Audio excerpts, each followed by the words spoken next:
Welcome to episode 5 of the Zach and Matt Show, featuring Zach and Matt. All right, so let's just jump straight into it this week. And the big news from this week is that Michael Bloomberg is thinking about entering the 2020 Democratic primary. Yeah, so if you're unsure of who Michael Bloomberg is, he is the former mayor of New York City and a billionaire. Oh, yeah. Becoming the self-made billionaire, too. Yeah, it's impressive. Yeah. Gotta admit. So, what are your thoughts on Bloomberg entering, Zach? Do you think it's too late, too early? Do you think he has a shot? How will it impact the race? Okay, I don't really think he has any shot, and I'm mostly confused as to why he's jumping in. I think it's a mixture of him wanting to be president, and he's getting older, and he's kind of losing like his time, because it's been in the rumors for a long time. Right? Is that his age? Is he 78? That's very old if he is. Yeah, I think he's the same age as Biden. Yeah, but in terms of if he 77. If he does actually join the race, I don't see him gaining more than like 4-5% in the polls. Yeah. And we were talking about this earlier, but I think he would poll a little bit from Joe Biden and a little bit from Pete Buttigieg. Those would be his two main candidates he'd poll support from. But I think he just has a cap because he's coming way too late. Yeah. I think they interviewed Yang on CNN about the same exact topic, and he was basically said, I loved the answer. He was like, you can't buy passion. Yeah. You can't replace the thousands of conversations that have already been occurring between candidates and voters over the past year. Yeah. You know, I think he has a good chance of whittling away at Tom Steyer's support. Who is a Tom Steyer voter? I think it's someone who's not a voter but saw his ad. Oh, and then so if they get polled, they go, "Oh, yeah. Tom Steyer." I think that's pretty much most of it. I don't think he really has a hardcore base of. Well, he doesn't, but he gets 3-4% in the early polls.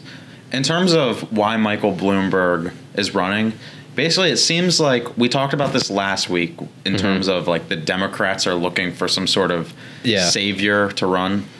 It's really an establishment idea. Yes, like basically Hillary's camp from 2016. It seems basically like the establishment Democrats, the Hillary Clinton people, that group of politicians, they don't think any of the current candidates can beat Trump, or they don't like what those candidates are going to do to like the Wall Street and the banks. That's so basically like. It seems like Biden maybe isn't as strong as they thought he was, and he probably wouldn't beat Trump.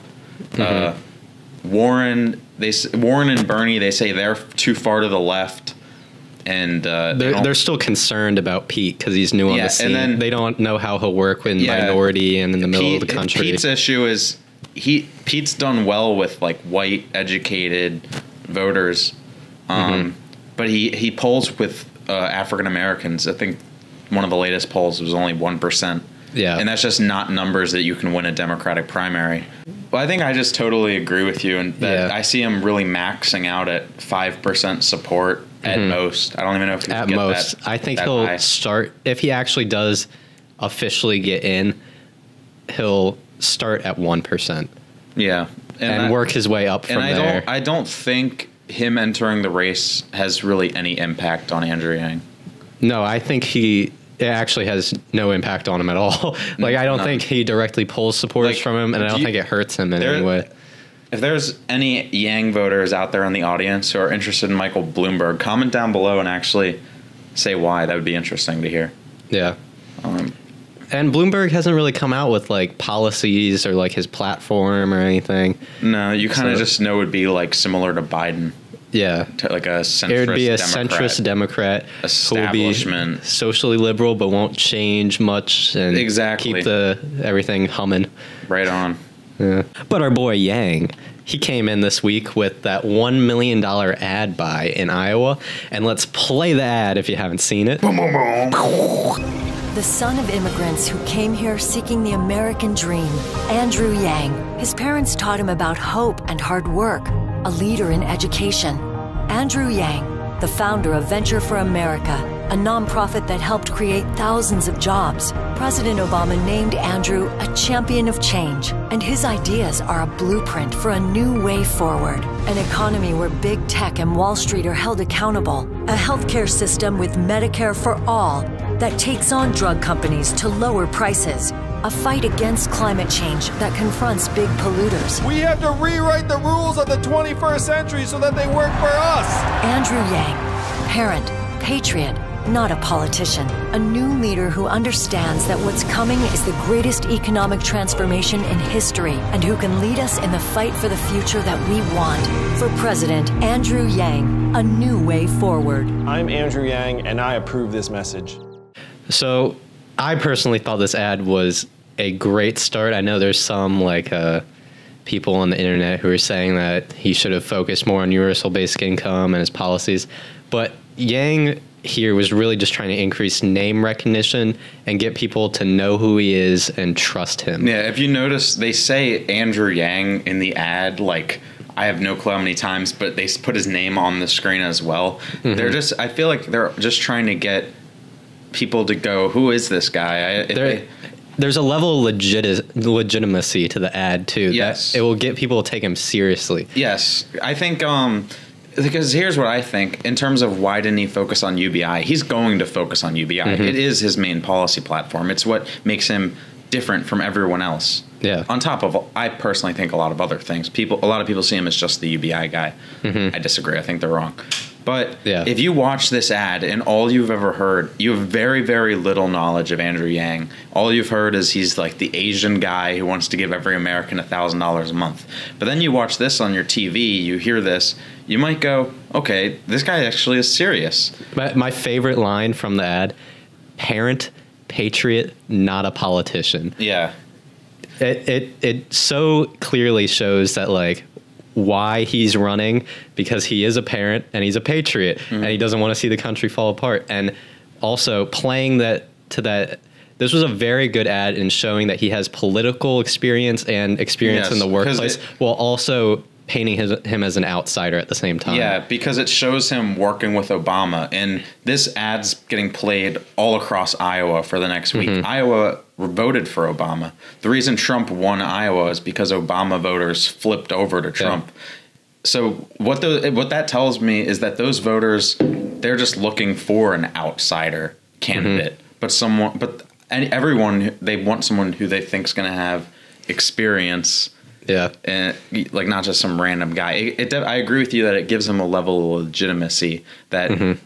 voters who aren't as following the primary as closely will see. Because Yang's seen as the fringe online candidate, and I think this ad really showed that he's like made his mark now, mm-hmm. and he's a legitimate candidate. Yeah, and there were some like talking heads in the media who said that it was like a good ad, mm-hmm. which.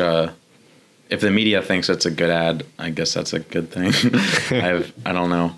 Yeah, but I have seen some criticism of the ad. There is criticism. Yeah. I think it does a great job of, like I said, if you only know him as the random guy who wants to give $1,000 a month, and then you see, oh, he's talking about Medicare for all. He's talking about climate change. He's talking about lowering prescription drug prices. That's a huge mm-hmm. issue. And it might just perk your ears up and make you go, okay, I'll actually check this guy out. Oh, and shout out to Evelyn and the kids in the ad, too. Yeah. Rick painted him as a family man very He is well. a family man. He is. That's the thing, though. He just got to let people know. He's just your average American who had his own family, saw that things were falling apart and that no one was really willing to do anything about it. So he decided to take things in his own hands. Yeah. I think in terms of the on data on how effective the ad is, we don't really know because it just started and we haven't seen any new polls out of Let's Iowa make some predictions. Or New Hampshire. But on Yang's Twitter, he tweeted, website traffic surge in Iowa since Thursday. People are Googling Andrew Yang. So if you're just going off that, mm-hmm. if the goal of the ad is to get interest in Andrew Yang, then based off that, it would appear it's working. Yeah, let's make some predictions. How do you think this ad will impact Iowa polls over in like 2 weeks from now? Do you think it has the potential to get him past 5% consistently? Well, he doesn't need to get past 5% consistently right now. He just needs to get to 5% consistently. There was I think the Emerson poll had him at 5% in Iowa, but the most recent Iowa poll that qualified only had him at 3%. So he's already in between that 3 to 5. What he needs to do is solidify himself in the upper end of that. And I think that this type of ad can do that. I mean, if ads didn't work, Steyer would not have made any of these debates because Steyer offers nothing but ads. He spent, I think, $50 million on ads, or almost. That's insane. Yes, it's more than any other candidate by far. Yeah. I think in terms of polling, I think Andrew is so strong in New Hampshire. I think it's his strongest state by far. And I'm hoping that there's some... I've seen on Reddit that people have been getting polled by YouGov, and it's a CBS... It's sponsored by CBS, so it would be qualifying. So it's qualifier. So that there's going to be one coming out within the next few days from New Hampshire, and I would expect Yang to get at least 4% in that. So that would be qualifying poll number 2. I will say it's been kind of disappointing that since Yang's first qualifying poll almost 2 weeks ago now, he hasn't gotten another qualifying poll since then. He's been stuck at this 3% number. It's like 7 in a row. That's so frustrating, knowing that like 3%. We just need 4. But I'm still confident he'll get it. I think the campaign is smarter than we are and knows exactly what they're doing. Someone pointed out that they've seemed to have qualified for every debate just comfortably enough. I really think there is some truth to the idea that the campaign is just doing, like, in terms of like spending their money to get his polling up. They're doing it at the bare minimum that they can so that they can come out in the end of December or January and just blow all their cash. That's what I am waiting for. Because at the end of the day, we can get Yang to 5, even 10%. Yeah. But then there needs to be that explosion. They're also setting up like important like infrastructure of the campaign now. Yeah. Like opening offices and just like general they've had a hiring surge in the past like month or so. There was an article from Politico last week talking about how their campaign has taken a more traditional structure. I read they currently have alumni from the Obama campaign, the Clinton campaign, and the Sanders campaign. So they're bringing in a diversity of talent. They apparently are going to have 100 staffers on the ground in New Hampshire within a matter of weeks, which would make them almost tied for number 1 in the state with Bernie. And how many does Bernie have? Do you know? Around 100. Yeah. Which is another reason I'm confident about New Hampshire. Yeah. I am slightly worried though if they might wait too long to do that big ad buy because that's when everything is going to change. As soon as he starts getting into double digits polling, and the only way you're going to do that is through giant ads of like a big ad campaign of some kind, unless like the media narrative completely switches. I think it's a combination of both. Once he reaches, this is what I think. If he reaches double digits, that's when the media barrier breaks, because you can't. Then he's considered a top tier candidate. You can't ignore someone who's in double digits. I mean, I guess they could, but no, they can't. Hey, they did to Ron Paul. So then that's when you throw in the money with the increased media, and the media would just be like, "Oh my God, how is this guy?" I will say this about the Yang media blackout.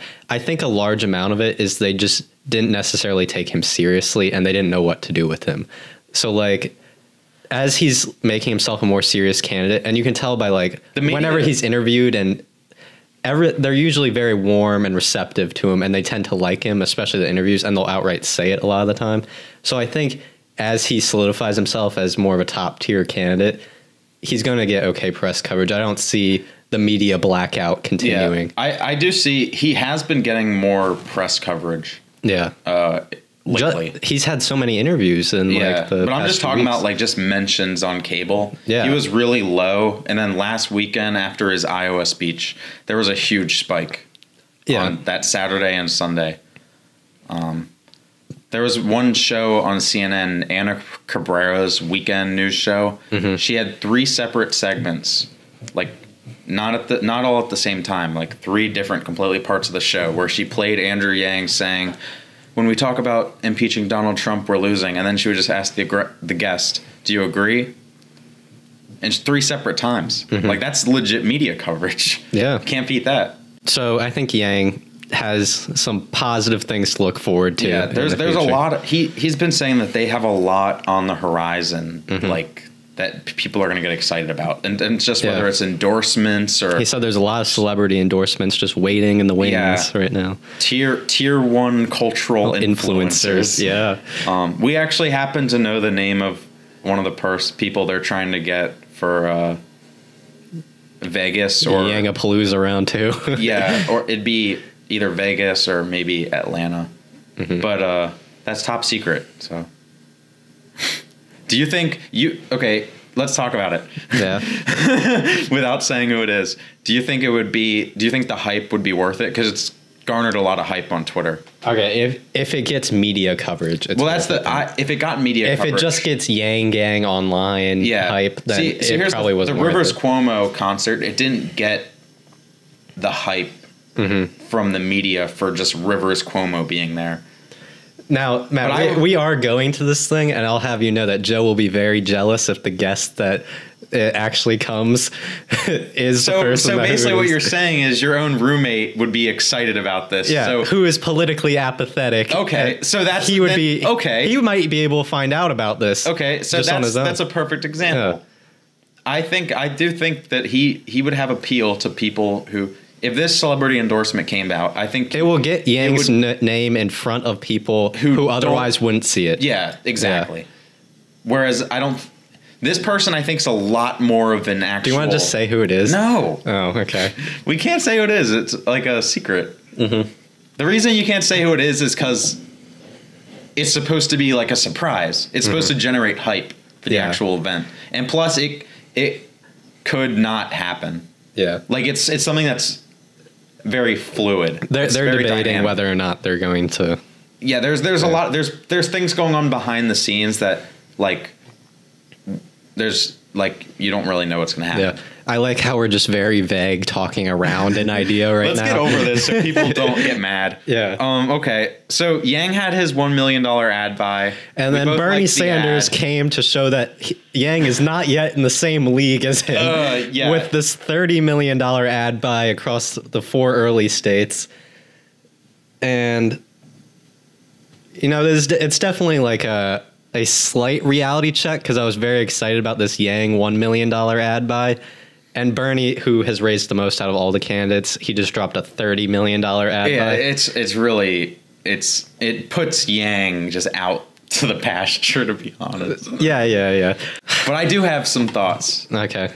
Here's the thing. Bernie's name recognition is already like 90, 100% in the Democratic Party. He's not fighting for name recognition anymore. Yes. Whereas Yang, he's still trying to get name recognition. So these ads are more valuable to Yang. Yes. So Yang's $1 million will go further than Bernie's $30 million.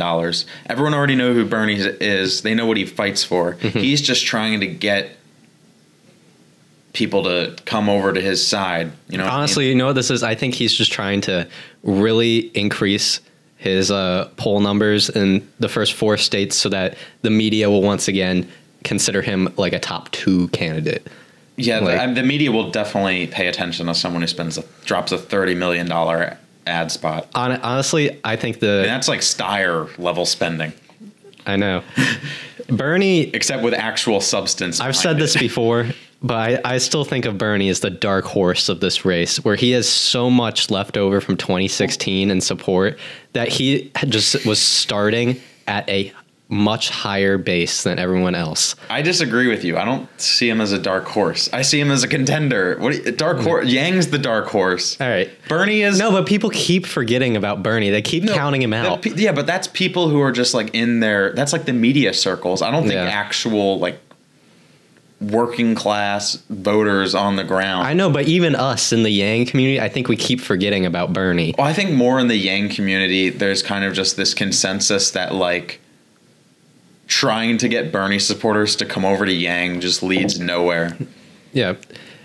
And another reason why I'm slightly concerned about Bernie is because Yang and Bernie, they have a lot of crossover support, kind of. A lot of like people who are back and forth. They do, but their policies aren't exactly the most similar. And I think I think Yang can go on a debate stage. I truly think Yang's policy is the best. I think he can go on the debate stage and make an argument for why his policies are better than Bernie. And I think he could win a chunk of Bernie supporters. But the thing is... now that's a little harder. It's just the money. Bernie is so more developed than Yang at this point, like in terms of campaign infrastructure. Yeah. Yang's getting there, but Bernie's just where I imagine Yang would be in like 5 months, or he's already there. So it's just going to be difficult. My opinion with Bernie is that I kind of see him as almost maxed out his support.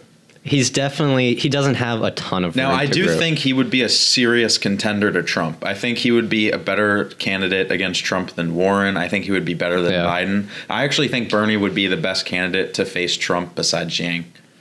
Yeah. I would also... The problem is the way the Democratic primary is set up isn't good for Bernie in the sense that he has Warren kind of stealing... Even though they're appealing to different types of voters, Warren's more appealing to college-educated whites, whereas Bernie's appealing to working-class whites and also just minorities. A lot more minorities in comparison to Warren. Yeah. And it's the same thing with Biden. It's the way that it's split right now. The different factions within the Democratic Party and the candidates that they support, it's very weird and very interesting. It almost doesn't seem ideological. It seems based on class and status. And I kind of hate it. I do too. That's why, because it makes it into a game more than like it's like people are just trying to. They're fighting for demographics. It's not. Which is why I just like Yang so much, because his vision is he's not trying to appeal to any one group. He's trying to. He just has his vision of what he thinks is the best thing to do. And it's just and when you have a vision, it's uniting. It unites all groups. Yes. And his vision would help every single group, from the poorest American to even the richest. Yeah. I love it. Basically, I just think the way the primary is set up that I don't see Bernie losing support, but I don't necessarily see how he can gain higher than where he's at. Like he could gain a little if a major candidate dropped out, but the thing is Warren's going to be in this the whole thing. Buttigieg is going to be in this the whole thing. Biden's the real wild card. Does he drop out before the primary because he doesn't want to embarrass himself, or does he stick through it? Matt, the reason why I'm still timid about Bernie's support is because I feel like it's still slightly underestimated in the polls. Well, that can certainly be a true point. Because of all the independents that he polls and stuff like that. For sure. I think his support's underestimated, and they're also very motivated, the same as the Yang community. So I just see that, like, if he's getting 20 in a poll, I feel like if there's actually an election, he's getting like 25 or something like that. Okay, I agree with that. I mean, they underrepresented him in 2016. Like, I really think he's much stronger than Warren is at this point. Yeah, Warren's been falling a little bit. And I kind of can see why. All right, so Twitter banned political ads last week. What are your thoughts on that, Zach? I understand why they decided to do it, but there's a lot of problems with banning political ads because they didn't just ban like ads for candidates. They also banned ads for like issues, anything political. Yeah, I saw that. So I saw a controversy. I think it was, I don't know the exact specifics, but let's just say it was either like some ad for like women's rights issues or like climate change, and it got banned, and there was like a backlash to it. It's like, what? And there's also like some ambiguity of like, does this affect like news organizations and like, because like the Daily Wire or like Secular Talk with Kyle Kalinske, if they wanted to run ads, they're political. Are they no longer allowed to run ads on Twitter if they were trying to like promote themselves or grow like a platform? Dude, I just would we be able to run ads? I just want to crap on Twitter for a second. Yeah. So they closed down their account verification like 2 years ago, and they have never restarted it back up. Okay, I just want to say that. Continue. So, you and me are both like free speech kind of absolutists here when it comes to Twitter and online social platforms. Yeah, so and just everything. So a lot of people hate the decision by Facebook to not ban or at least fact check ads. Yeah, and I agree with the people who say that the reason they aren't doing it isn't because of they're trying to be for free speech. I agree that it probably is their bottom line. They just want to make more money. But at the same time, I don't really care what their reasoning for it is, because personally, I feel that we need free speech. And also, I don't think fact speech checkers should be censored. Fact checks they're bullshit. A lot of the time they are. Because the fact checkers always insert their own opinions and biases into it. And it's it would just be nonsense at that point. You know that they wouldn't be able to hire like some like grand jury of like, we are the arbiters of truth and like we decide what is true or not. There would be so many mistakes. It would be so messy. There'd be so many scandals about ads that get denied for. The one thing I guess I would say I like about Twitter's policy, I think that if you're gonna do anything about political advertising, just ban it outright rather than fact check. That's what I was gonna say. I think this is better than fact checking. I would rather have, but I don't think you should do either. I don't think you should do either. But I would say it's better to just outright ban them than have some weird sort of ambiguous. What is true, what is false? Because if you are on the right side of the aisle and you're on the left side of the aisle, you live in two completely different worlds. It's just a fact. Yeah. This all stems, too, from people thinking of Twitter and Facebook as publishers, not a platform. And they're very clearly intended or created as a platform. Explain the difference between a platform and a publisher. So if you're a publisher, then you have responsibility for the content that's published on your website. Like if you're the New York Times or the Washington Post, you have responsibility for what you post and what you do. But Twitter, it's just a platform. It's the same as like some kind of online forum or anything. You don't necessarily have responsibility for what someone does with the same as YouTube. You don't necessarily have responsibility for what people post on it, like whether that was accurate or truthful or necessarily. It's just you're putting the ideas out there. You're just Do you have anything else you want to say about this? No, I mean overall, I don't see it as the biggest deal in the first place. I think way too much attention is in the first place is even put onto these like false ads, doctored videos. I think most people are. I think most people are clear-eyed enough to be able to see through BS. And the people who don't see through it, they're never going to join your side anyway. There is a point where you just have to have. People need to have personal responsibility for being able to tell whether something is accurate or not. You're not like a bumbling idiot out there like, if I see it, it's true. And if you say like, so people aren't smart enough to see through that. I mean, that doesn't mean that I don't see it as a role for the government to necessarily fix that. Yeah. I mean, it's a weird thing. It's new. It's because this wasn't an issue 20 years ago. You know what I mean? Oh, you want to talk about Jeffrey Epstein? No. Dude, I watched this Kyle Kulinski video on it yesterday, and I legit was like, what the fuck?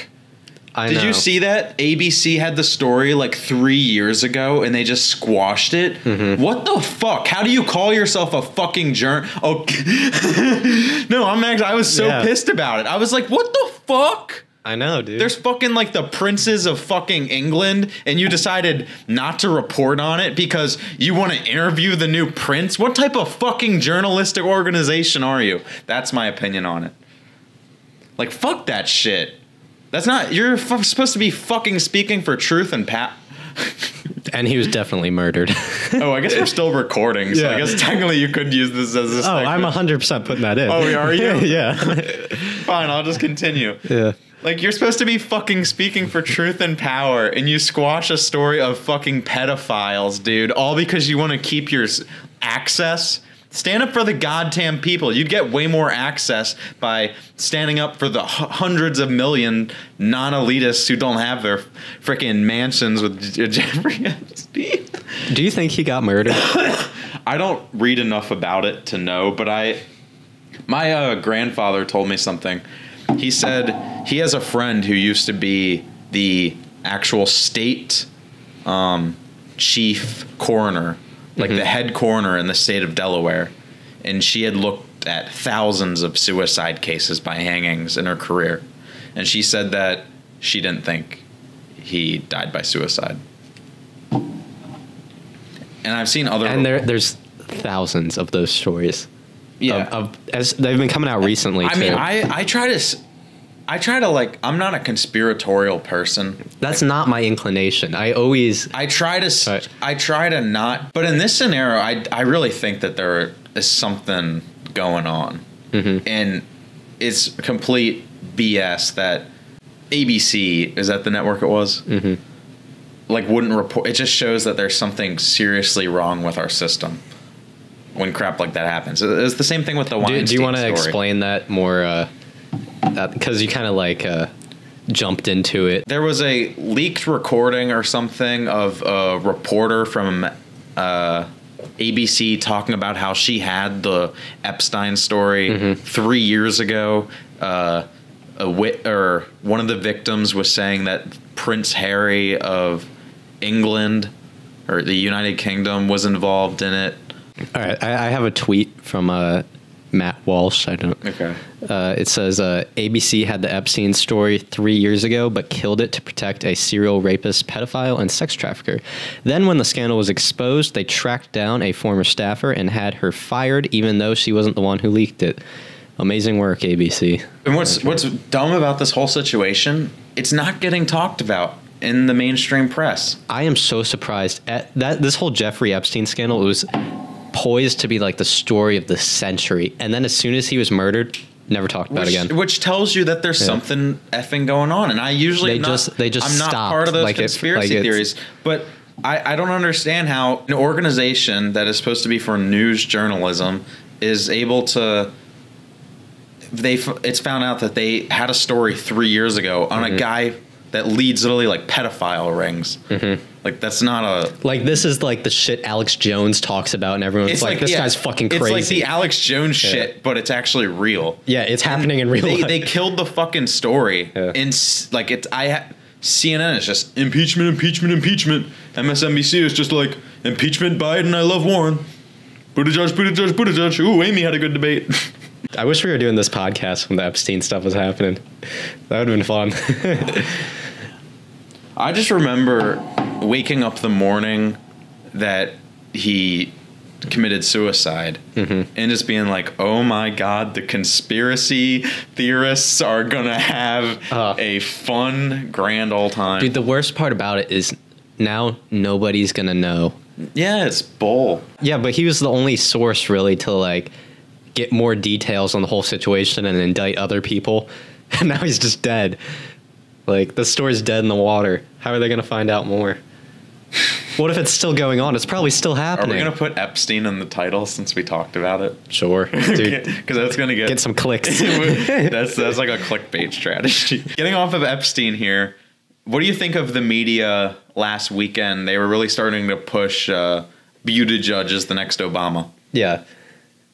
There's been glimpses of this, though, ever since Pete kind of started his... It's their like, media dream. And I can see where they derive this from in, like, the way that Pete talks, because he speaks in a very intellectual way. Like, he is about to give some kind of, like, a lecture at, like, a Harvard University or some kind. He speaks in a similar way to Obama. And... All right, you just insulted Obama. No, they're both very good speakers, I think. Obama's much better. Obama's much better. Just, I think that's a lot because of the emotional weight Obama has behind it. He had more of a movement. Pete seems slightly less authentic. Quick off-topic thing. I watched Obama's eulogy for Elijah Cummings. Yeah. And honestly, I wasn't really focused on the eulogy part. I was just focusing on Obama's beautiful delivery. Like, he was fire. Oh, dude, he's a fantastic speaker. Like, oh my God. Like, probably the best of our lifetime. Dude, that's what people say, yeah. I'm with you, though, that Pete doesn't compare to Obama. They're in different leagues, but he kind of tries to emulate the same pattern of talking with the pauses. Well, here's something I saw that was interesting, or I heard that was interesting.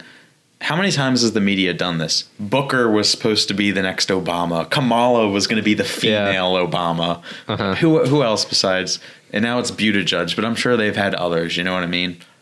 Like there's not going to be the next Obama. There's going to be the next whatever politician creates a grassroots movement that creates a wave that takes the White House. And hopefully it's Andrew Yang. Yeah, I don't put much weight into this whole of like trying to compare people to Obama. It's just media narrative crap.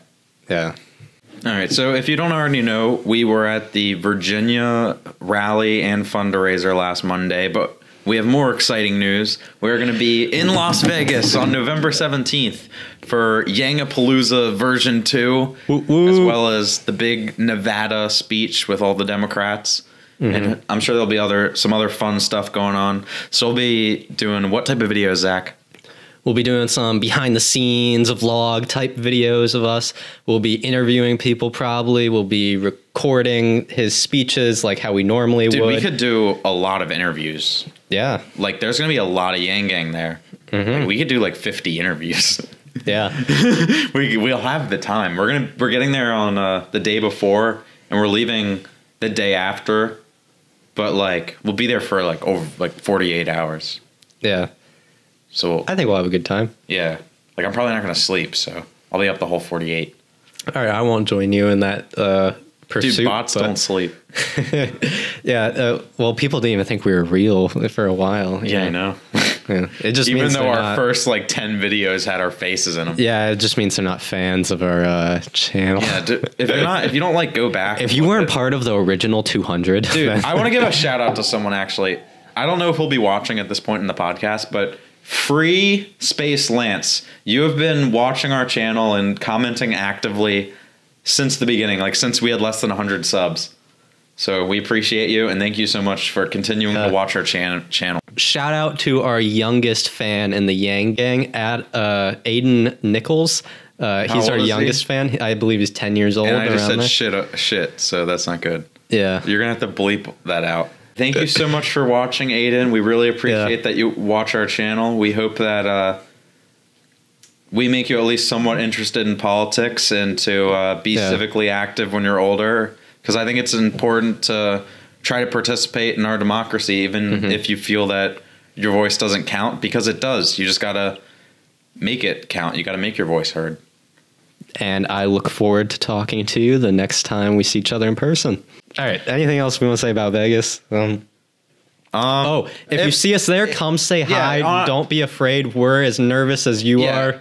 Dude, we're both like introverted. Yeah, we're both introverts. Yeah. So if you're introverted, like just come know that you're in good company. Yeah. Like we might be more awkward than you may think that you are awkward. Yeah. We'll really appreciate it though if you come say hi. It's really fun to meet people that watch the channel, and just not even if they don't watch the channel, just meeting people who are in Yang Gang. Yeah. You're all part of this. You don't know any of each other. If there wasn't this movement going on, we would have never connected or become friends with any of these people. It's really just so amazing. Yeah. So if you're there, come say hi. Thank you for watching the Zach and Matt show. Subscribe. Bye. All right. We got to do something funny for the ending. What the hell? All right, guys. Thank you for watching the Matt and Zach show. If you enjoy... The light is out! That means it's over. All right, bye. Our hands. Put the money in our hands. Put the money in our hands. Put the money in our hands. Put the money in our hands. Put the money in our hands. Can we afford it? Yes. Will it cause inflation? No. Is it awesome?